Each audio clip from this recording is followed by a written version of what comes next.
वे नया गीत गाने लगे कि तू इस पुस्तक के लेने और इसकी मुहरें खोलने के योग्य है, क्योंकि तूने बद्ध होकर अपने लहू से हर एक कुल और भाषा और लोग और जाति में से परमेश्वर के लिए लोगों को मोल लिया है।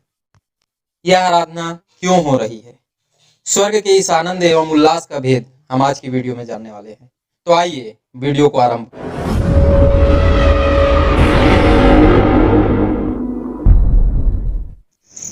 प्रभु यीशु मसीह के नाम में आप सबों को जय मसीह की। यह कोई प्रमाण नहीं, सिर्फ और सिर्फ बाइबल की भविष्यवाणियों की गणनाओं पर आधारित अध्ययन है।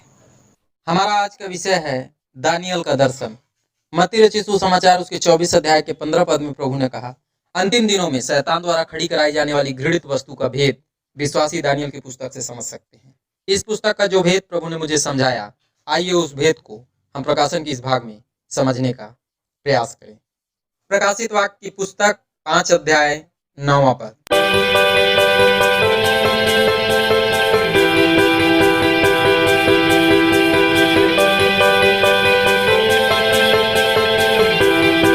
दोस्तों, आज की इस पद में पवित्र आत्मा प्रेरित यूहन्ना के द्वारा दर्शन दिखा रहे हैं। आज की इस दर्शन में स्वर्गीय जन प्रभु यीशु मसीह की आराधना स्तुति कर रहे हैं, प्रभु की महिमा में नया गीत गा रहे हैं। यह नया गीत प्रभु के बलिदान की महिमा को उत्पन्न कर रहा है। यह श्रेष्ठ बलिदान प्रभु ने संपूर्ण मनुष्य जाति के लिए किया है। इस महिमा का वर्णन भी इन स्वर्गीय जनों के द्वारा गाया जा रहा है। सो आइए सर्वप्रथम हम प्रार्थना करें और प्रार्थना के साथ हम आज की इस उत्तम अध्ययन का प्रारंभ करें। आइए हम प्रार्थना करें। धन्यवाद सर्वशक्तिमान पिता परमेश्वर प्रभु यीशु मसीह के नाम से, जब प्रभु जी हम आज की इस अध्ययन में आपके दास दानियल जी को दिखाए गए दर्शन को समझना चाहते हैं। प्रभु हमें बोलने की, सुनने वालों को सुनने की सामर्थ्य प्रदान कर, क्योंकि हम जानते हैं प्रभु तुम्हारी प्रार्थनाओं को सुनता है। मसीह यीशु के नाम से विनती को मांगते हैं, आमीन।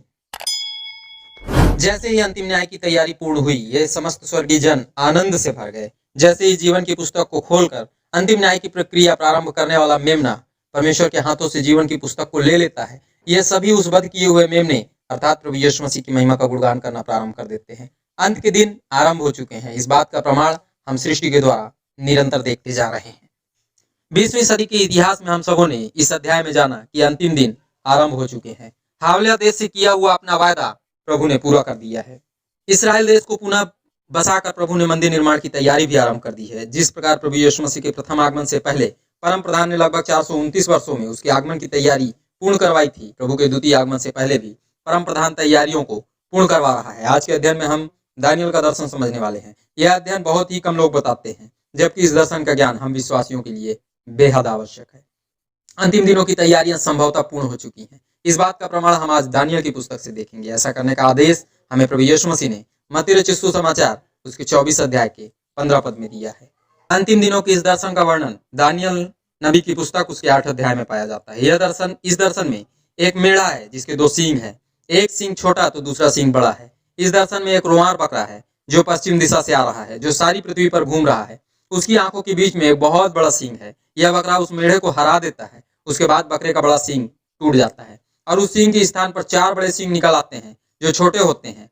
फिर एक और सींग निकलता है जो दक्षिण पूर्व की तरफ बढ़ता है। वो पवित्र स्थान पर उसका वास स्थान गिरा देता है, होम बलि बंद करा देता है। इस दर्शन में 2 पवित्र जन इस विषय में वाद विवाद कर रहे हैं, जो दानियल नबी की पुस्तक उसके 8 अध्याय के 14 पद में अंतिम दिनों की पूर्णता का समय बताते हैं। मित्रों, वो समय है 2300 बार सांझ और सवेरे का होना। इस दर्शन को दानियल जी बहुत समझने का प्रयास करते हैं और उनके समझ में नहीं आता। तब प्रधान स्वर्गदूत जिब्राइल आकर दानियल जी को यह दर्शन समझाते हैं। मेढ़े के 2 सींगों का अर्थ मादी और फारसी राज्य बताते हैं।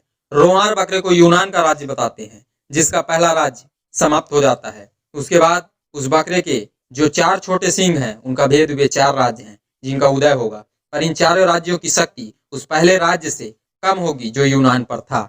उन 4 राज्यों के अंत में जब अपराधी पूरा बल पकड़ेंगे, तब एक क्रूर और पहेली बूझने वाला राजा उठेगा। उसकी सामर्थ्य बड़ी तो होगी, पर पहले राजे के समान नहीं होगी, जो लोगों को नाश करेगा, पवित्र समुदाय को नष्ट करेगा। दोस्तों, आइए इस दर्शन को समझने के लिए हम इतिहास पर दृष्टि डालें। यहाँ से पता चलता है बड़े सींग अर्थात सिकंदर महान ने तैयार किया। उसने फारसी मादी सभी को परास्त कर दिया था, जैसे रोंवार बकरे ने अपने सींग से मेढ़े को हरा दिया था। सिकंदर महान ने पृथ्वी की 1/3 को जीत लिया था, पर 323 BC में उसका निधन हो गया, अर्थात उस बकरे का बड़ा सींग टूट गया। तब उसके चारों सेनापतियों ने सिकंदर महान के राज्य को 4 हिस्सों में बांट लिया, जो बकरे के 4 छोटे नए सींग है। फिर इन चारों सेनापतियों में से एक का बेटा एंटियोक्स सोटोलर, जो छोटा सींग है, इजराइल देश जाकर 281 बीसी में होम बलि को रुकवा दिया था। दानियल जी के द्वारा देखे गए दर्शन का एक हिस्सा लगभग 3 सदी बाद अर्थात प्रभु यीशु मसीह के आगमन के 3 सदी पहले ही पूरा हो गया। मित्रों, यह दर्शन दानियल जी ने लगभग 600 बीसी में देखा था। दानियल नबी की पुस्तक उसके 8 अध्याय के 19 पद के अनुसार यह दर्शन अंत के दिनों में पूरा होने वाला है। दानियल नबी की पुस्तक उसके 8 अध्याय के 26 पद इस बात को स्पष्ट करता है कि यह 2300 सांझ और सवेरे वाला दर्शन बहुत दिनों के बाद पूरा होगा। यह दर्शन संभवतः 2300 सालों को दर्शाता है। दोस्तों, इस दर्शन का पहला हिस्सा 281 बीसी में एंटियोक्स सोटोलर के द्वारा पूरा हुआ। 2300 में 2081 बीसी जोड़ने पर 2019 जवाब में हमें मिलता है। अर्थात इस दर्शन के अनुसार इस दर्शन का दूसरा हिस्सा सन 2019 से आरंभ होना चाहिए, जो कि मेरे के अध्ययन के अनुसार आरंभ हो चुका है। अंतिम दिनों की इन दर्शनों को प्रमाणों के आधार पर जानने के लिए आप हमारे चैनल को सब्सक्राइब करके हमसे अवश्य जुड़ें। इस वीडियो को शेयर करें। आगे के अध्ययनों में आप सभी अंतिम दिनों का ज्ञान प्रमाणों के साथ पाने वाले हैं। प्रकाशित वाक्य की पुस्तक के इस प्रकाशन से पवित्र आत्मा हम विश्वासियों को सिखाना चाहता है कि भविष्यवाणियों की पूर्ति का समय आ पहुंचा है। हम साधारण मनुष्य भले ही इन भेदों को ना समझ पाए, पर स्वर्गीय जन इस भेद को समझ चुके हैं। उन्होंने प्रभु की महिमा करना आरंभ कर दिया है। वे लोग सब कुछ पूरा होने के बाद प्रभु यीशु मसीह की आराधना कर रहे हैं। सही मायनों में इस आराधना का सम्मान प्रभु को ही मिलना चाहिए, क्योंकि उसने संपूर्ण विश्व के लिए स्वयं को बलिदान किया है। इस महान बलिदान के बावजूद भी आज हम मसीहियों में से कई शैतान की आराधना कर रहे हैं। आज का यह पद हम सभी विश्वासियों को सतर्क कर रहा है, मानो हमसे पूछ रहा है कि सन 2019 बीत गया है। आराधना का स्वर तुमने कैसे नहीं सुना? तुमने आज भी अपने लोभ लालच में फंसे हो। सृष्टि में घटने वाली कोई भी बात ऐसी नहीं है जो वचन में लिखी ना हो। बस आवश्यकता है कि हम इन बातों को वचन में तलाशें। स्वयं के जीवन में प्रभु के आदेश को लागू करके वचनानुसार समय के साथ स्वयं को तैयार करें। लगभग 2500 साल पहले जो दर्शन प्रभु ने अपने दास दानियल जी को दिया था और दानियल जी ने जिस दर्शन को देखा था, वह दर्शन आज वर्तमान समय में पूरा हो रहा है। बुद्धिमानी इसी में है कि वचन को पढ़ा और समझा जाए, ताकि हम स्वयं की आत्मा को शैतान के फंदे से बचा सके। मसीह में अपने प्रत्येक भाई बहनों को अभी हम मार्गदर्शन कर सके। आगे के भागों में हम वर्तमान समय में घट रही घटनाओं से और भी बहुत कुछ सीखने वाले हैं। आज के अध्ययन से हमें जो शिक्षा मिली, वह शिक्षा का पद नीति वचन उसके 29 अध्याय के 18 पद में पाया जाता है, जहाँ लिखा हुआ है, जहाँ दर्शन की बात नहीं होती वहाँ लोग निरंकुश हो जाते हैं, और जो व्यवस्था को मानता है वह धन्य होता है। आप सबों ने इस अध्ययन को सुना। आप सबों का बहुत बहुत धन्यवाद। प्रभु यीशु मसीह के नाम में आमीन।